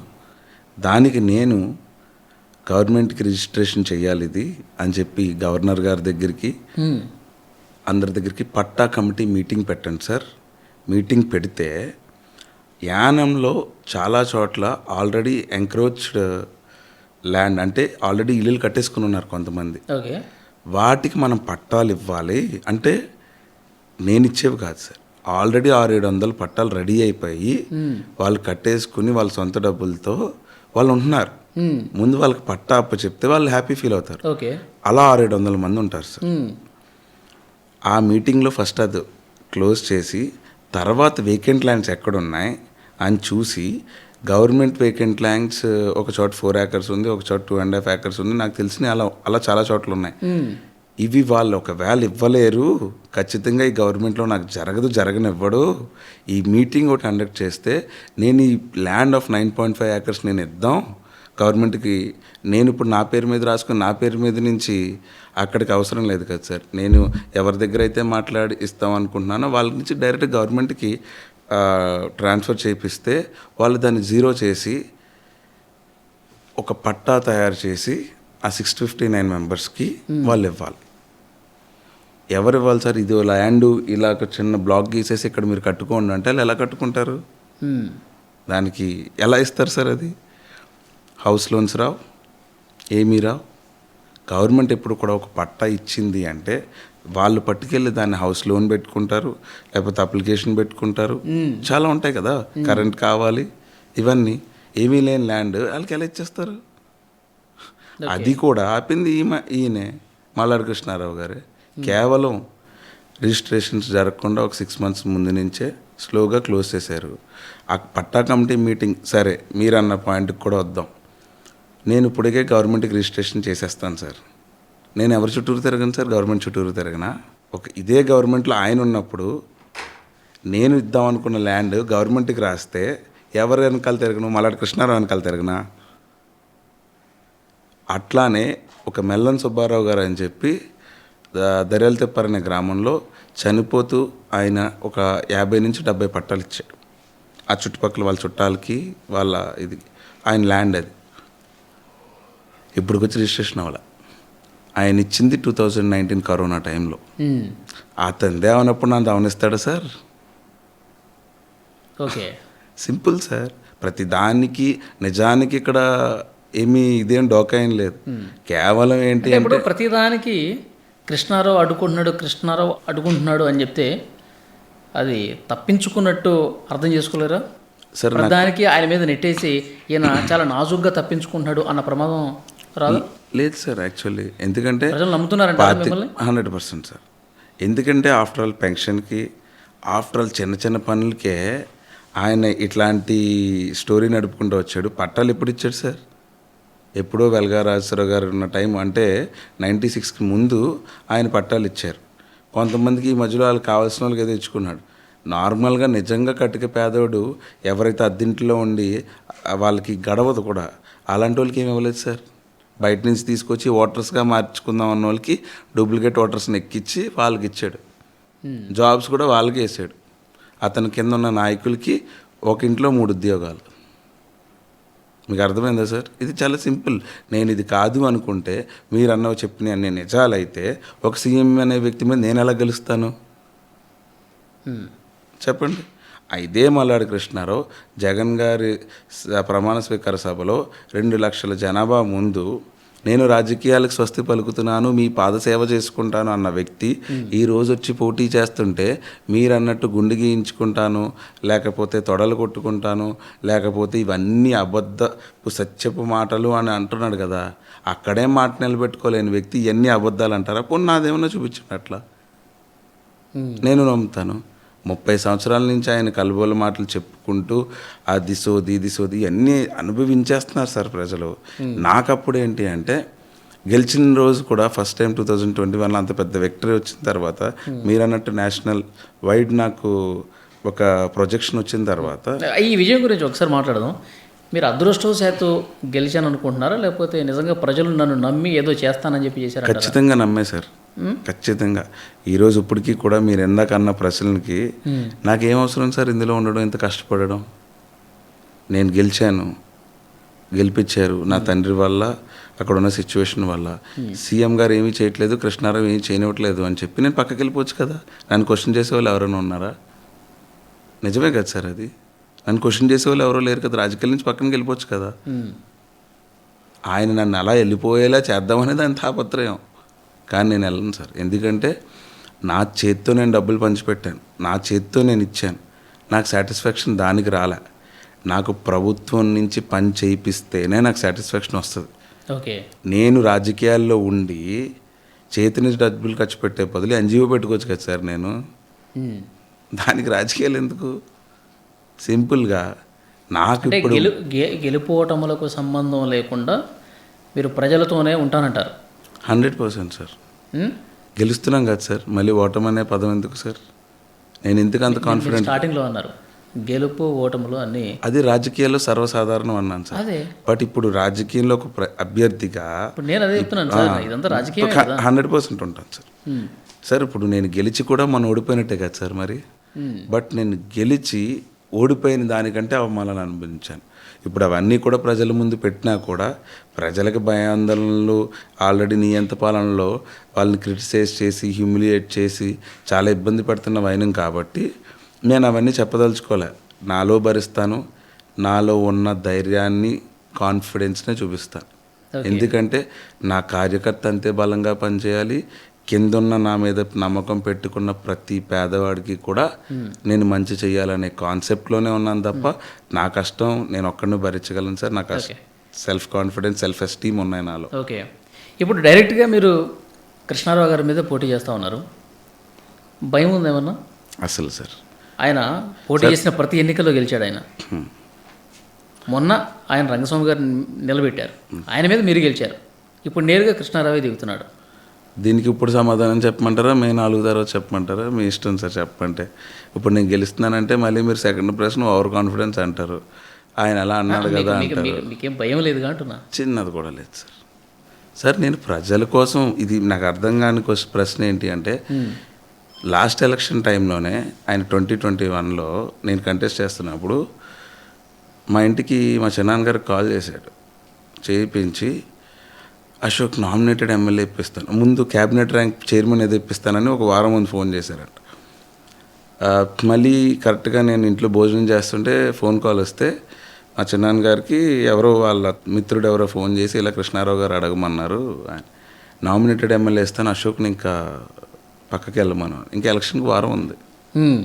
అప్పుడు నేను ఇలా వెనక్కి తిరిగి చూసుకున్నాను సార్. నేను పోరాడింది ప్రజల కోసం, గెలిపోవటముల కోసం కాదు. మా నాన్న ఆ రోజు 2000లో అతని సొంత గురువే ఆయన పైనకి వచ్చినప్పుడు సేమ్ ఫోన్ కాల్ మా నాన్నకు వచ్చిందంట. 9 months ఎలక్షన్కి క్యాబినెట్ ర్యాంక్ నీకు అనౌన్స్ చేస్తాం, యునానిమస్ చేద్దాం, 9 months బై ఎలక్షనే కదా అని మా నాన్న ప్రజల కోసం నిలబడ్డాడు. మరి ఈరోజు కృష్ణారావు నామినేటెడ్ ఎమ్మెల్యే ఇచ్చినప్పుడే నేను తగ్గలేదు సార్, ఇస్తానని చెప్పినప్పుడే నేను తగ్గలే. ఇప్పుడు ప్రజలు అనే ధైర్యం, ప్రజలు అనే నమ్మకం ఇచ్చేశారు నాకు. నా మీద ప్రతి ఇంటికి వెళ్తుంటే కంట్లో నీళ్ళు తిప్పుకుంటున్నారు. వాళ్ళందరి కోసం ఎంత బలంగా నిలబడతాను సార్. నేను నా కుటుంబాన్ని 5 సంవత్సరాల నుంచి, నా ఫ్రెండ్స్, నా లైఫ్ అన్నీ పక్కన పెట్టున్నాను. కేవలం ఈ టాస్క్ 100% సంతృప్తిగా ప్రజలకి వాళ్ళనుకున్నది డెలివర్ చేసే వరకు ఈ పోరాటం అనేది ఆగదు. 100%. ఓకే, సో ఫైనల్గా యానం ప్రజలకు ఏం చెప్తారు చెప్పండి? యానం ప్రజలందరికీ కూడా ఇప్పటికే ఎలక్షన్స్ జరుగుతూ ఉన్నాయి. ఈ నియంత పాలనకి, స్వేచ్ఛా స్వాతంత్రాలకి ఒకటే చెప్పేది సార్, ఖచ్చితంగా మేము వచ్చేది కాంగ్రెస్ ప్రభుత్వం పైన. అందరూ కూడా మంచిని గెలిపించండి. ఇప్పటి వరకు ఈ 5 సంవత్సరాల్లో అనేక మాటలు అన్నప్పటికీ కూడా, నేను పడినప్పటికీ కూడా నేను అన్నిటికీ సమాధానం చెప్పగలను, ప్రతి ప్రశ్నకి నా దగ్గర సమాధానం ఉంది. కానీ ఎప్పుడు ఎక్కడ చెప్పాలో అని చెప్పి ఎలక్షన్స్లోనే మాట్లాడుతున్నాను. ఎందుకు అంటే ఈ సమాధానం వల్ల ఆయన ఇప్పుడు గుండె గీయించుకుంటానన్న వల్ల యానంలో ఒక హార్ట్ పేషెంట్కి ఏమీ బ్లాక్స్ తగ్గిపోవు, లేకపోతే ఆయన పేరు మార్చుకుంటే క్యాన్సర్ పేషెంట్కి ఏమీ నార్మల్ అయిపోదు, ఆయన తొడ కొడితే యానానికి రోడ్లు పడిపోవు సార్.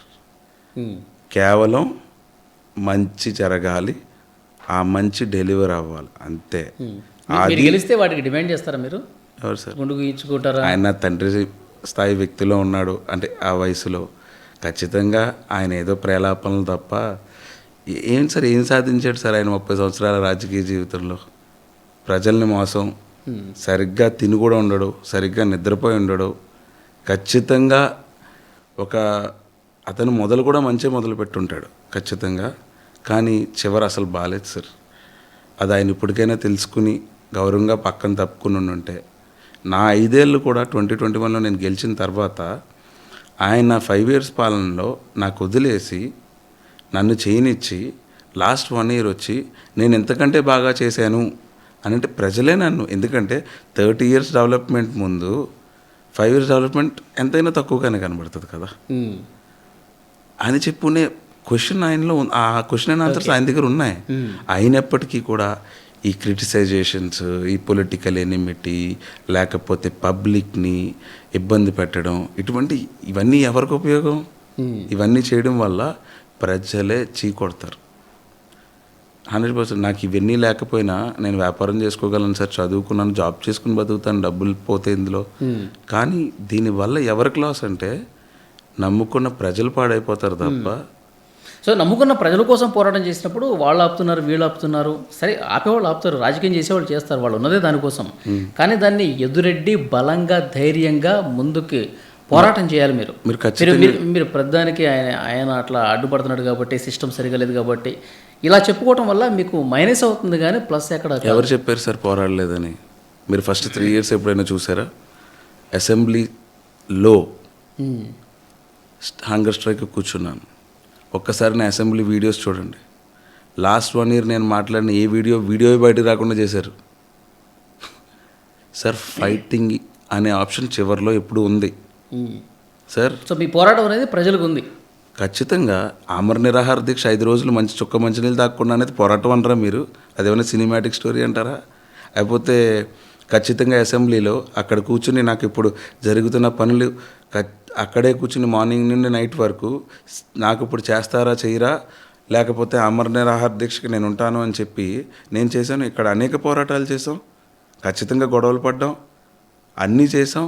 కానీ ఈ సిస్టంలో మీరన్నట్టు ఒక కలెక్టర్ పని చేయకపోయినా, ఇంకొకరు పని చేయకపోయినా ఆ ఎంప్లాయీని నేను తిట్టినా ఏమొస్తుంది సార్? ఒకటేంటి అంటే చివరికి కాలర్ పట్టుకుని కొట్టే పరిస్థితి తప్ప అన్నీ చేశానండి. కానీ అది చేస్తే 27 ఏళ్ల కుర్రోడు ఆవేశపరుడు అనే ఒక ముద్ర తప్ప ఏమీ మిగలదు. రాజకీయంగా ఉండాల్సింది ఒకటే సార్, ఒక శక్తివంతుడితో పెట్టుకోవచ్చు, బలవంతుడితో పెట్టుకోవచ్చు, ఓపికన్నోడితో మాత్రం పెట్టుకోకూడదు సార్. అది 100% నాకు ఉంది. ఎందుకంటే నాకు ఖచ్చితంగా ప్రజలకి మంచి డెలివరీ చేయాలనే దానిపైన ఉన్నాను కాబట్టి ఆ ఓపిక నాకు 100 రెట్లు ఉంది. ప్రజలు ఈ లోపల ఇబ్బంది పడకుండా, అతని ఇబ్బంది పెట్టకుండా నేను చూసుకుంటూ వచ్చాను. ఓకే. సో మీరు మాట్లాడుతుంటే పంచ్ డైలాగులు బాగా వస్తున్నాయండి. మీరు సినిమాలు ఎక్కువ చూస్తుంటారా ఏంటి? సినిమాలు ఎందుకు సార్? అది నేను ఏమన్నా ఇప్పుడు ఆయనలాగా 63 సంవత్సరాలలాగా ఎలా తగ్గేలే అని చెప్పి తొడలేం కొట్టట్లేదు కదా, 30 సంవత్సరాలు కుర్రోడిని. మీరు ఎక్కువ నాకు సినిమాలో వినిపిస్తుంటే ఈ డైలాగులు బలవంతుడితో పెట్టుకోవచ్చు. సినిమా అంటే ఇవన్నీ కూడా సినిమాటిక్ కోసం కాదు సార్, వాస్తవాల నుంచి వచ్చేవే కదా సార్ సినిమాలైనా కూడా. ఓకే. ఎవరో ఒక కథ నుంచి మొదలైందే కదా, అది నమ్ముతాను నేను. ఓకే. ఇప్పుడు ఖచ్చితంగా ఇప్పుడు మా నాన్నగారిది నాది ఒక మంచి మీరు జర్నీ చూస్తే కృష్ణారావు ఒక సినిమాలాగా కనబడుతుంది అది. అది అంతే కదా సార్. 2001లో తండ్రి సీఎం పైన ఓడిపోయి 2021లో చీఫ్ మినిస్టర్ మీద నేను గెలిచానంటే అది ఓకే, దాన్ని ఏమంటారు సార్? దేవుడు రాసిన స్క్రిప్ట్ అంటారా? అంటారు సార్. 100% నమ్ముతాను. నేను రాజకీయాన్ని కోరుకుని వచ్చుంటే, రాజకీయాన్ని కావాలని అనుకుని వచ్చుంటే అది నమ్మేవాడిని. కానీ నేను రాజకీయాన్ని కావాలనుకుని కోరుకోలేదు. నేను అసలు ఇక్కడికి చాలా దూరంగా పెరిగాను. నాకు సంబంధం లేని సబ్జెక్ట్ ఇదంతా. అయినప్పటికీ కూడా నా మీద ఒక బాధ్యత వచ్చినప్పుడు ఖచ్చితంగా నా తండ్రి ఆశయం కూడా మంచి జరగాలని, మంచిదని. ఆ రోజు ఒకటే నమ్ముతాను సార్, మా తండ్రి చనిపోయిన తర్వాత ప్రత్యామ్నాయంగా కృష్ణారావుకి 30 సంవత్సరాలు ఎవరో తయారవ్వలేదు అంటే మీరు నమ్ముతారా? అది ఎక్కడైనా జరుగుతుందా? లేకపోతే ఇతను కలియుగ దైవుడా, ఆయన ఏదో చెప్పుకుంటున్నాడు అలాగా? నేనైతే అలా తయారవనివ్వకుండా తయారవుతున్న ప్రతి వ్యక్తిని సర్వనాశనం చేశాడని నమ్ముతాను.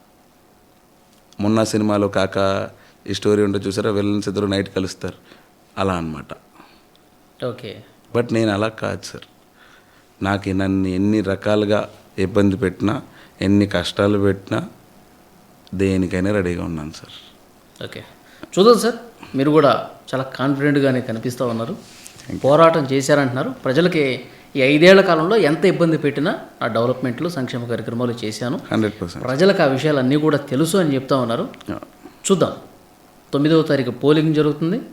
మే 4 తారీఖు రిజల్ట్లో గెలవబోతున్నాను సార్. అది కూడా చూస్తారు సార్. గెలవబోతున్నారు, 200 కాన్ఫిడెంట్. సార్ ఇది ఓవర్ కాన్ఫిడెన్స్ అయితే కాదు, ప్రజలు నా మీద పెట్టుకున్న నమ్మకం. నాకు ప్రతి ఇంటికి వెళ్తున్నప్పుడు ప్రతి ఇంట్లో ప్రతి తల్లి కూడా, ప్రతి చెల్లి, ప్రతి అక్క, ప్రతి తండ్రి, ప్రతి తమ్ముడు కూడా ఒకటే. తమ్ముడైతే అన్న ఈసారి ఏజెన్సీ ఓపెన్ చేస్తావా, లాస్ట్ టైం నువ్వు ఓపెన్ చేసావు, నీ టెన్యూర్లో 3 monthsకి క్లోజ్ చేయించేశాడు ఆయన. ప్రతి తల్లి అయితే బాబు హాస్పిటల్ బిల్ కట్టలేకపోతున్నావు, దీనికి ఏ రోజు పరిస్థితి అని. ఇంకొక అమ్మాయి అయితే అన్న నర్సింగ్ చదివాను, జాబ్స్ ఎప్పుడు తీస్తావు. ఇలా ప్రతి ఇంట్లో నన్ను లోపలికి తీసుకెళ్ళి, లాస్ట్ టైం కృష్ణారావు గారితోనే ఉన్నాను బాబు, కానీ ఇక నమ్మి ఇంకా విసుగు చెందాం, లేకపోతే 5 సంవత్సరాలు నేను ఇబ్బంది పెట్టారు. ప్రశ్నిస్తున్నారు సార్, 200% ప్రశ్నిస్తారు. బట్ నా సమాధానం వాళ్ళకి తెలుసు. 100లో 2. ఇంకొక 2 ఆయన ప్లాన్డ్ అనమాట. ఎలా అంటే ఏం చేసావు అని చెప్పి ఒకటే డైలాగ్ సార్, ఇంకోటి ఏమీ లేదు. 20,000 అంట పైనుంచి వీడియో తీస్తే నా పైకి పేటిఎం బ్యాచ్. మళ్ళీ సెకండ్ వీడియో అయితే 30,000 అంట. సో బాగున్నాయి ఆఫర్స్. ఎప్పుడు రాజకీయాల్లో ఇవన్నీ కామనే, మీరు చూసుంటారు. ఆంధ్ర రాజకీయాల్లో, లేకపోతే తెలంగాణలో, లేకపోతే ఇంకొక స్టేట్లో అలా. చూద్దాం, రిజల్ట్స్ తర్వాత మాట్లాడదాం. ఖచ్చితంగా sir. Thank you so much sir. And for more videos, Please subscribe to iDream. Please subscribe to iDream. Please subscribe iDream. And please subscribe to iDream. For more videos, subscribe to iDream. please like, share and subscribe to the channel. Congratulations, iDream. Subscribe to iDream. Subscribe to iDream. So subscribe to iDream Media. iDream ki iDream team andarki huge congratulations. Please subscribe iDream Media. Please subscribe to iDream. Subscribe iDream. Please subscribe to iDream. iDream అంటే నా కళల ఛానల్ను subscribe చేసుకున్న నోరు తిరుగుతలేదు, మీరైతే గంట గుర్తు కొట్టండి. For more such videos, please subscribe to iDream. Subscribe to iDream. Please subscribe to iDream. Please subscribe iDream Media. Please do subscribe to iDream. Please subscribe to iDream Media. For best entertainment and information, please subscribe iDream. And don't forget to subscribe to iDream.